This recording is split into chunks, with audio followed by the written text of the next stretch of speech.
Fruit custard বানানো যে কতটা সহজ এই রেসিপিটা না দেখলে জানতেই পারবেন না। প্রথমেই 1 লিটার দুধ নিয়ে নিলাম, তার মধ্যে একটু দুধ তুলে রেখে আলাদা করে তাতে 3 চামচ কাস্টার্ড মিলালাম। আর এটা কিন্তু 1 লিটার দুধের জন্য। যখন ফুটে বলক চলে আসবে তখন চিনিটা মিশিয়ে দেবেন, তারপর কাস্টার্ডটা ঢালবেন।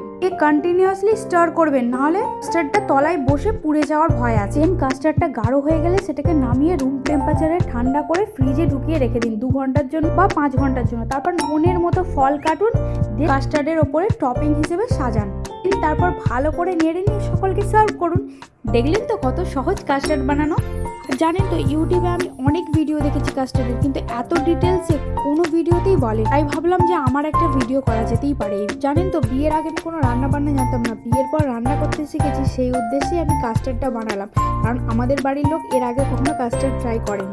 বাড়ির সকলের রিভিউটা তো দেখলেন, আর কেন দেরি, চটপট বানিয়ে নিন। আর আমার ভিডিওটা লাইক, কমেন্ট, শেয়ার করতে ভুলবেন না। আজ তবে আসি, বা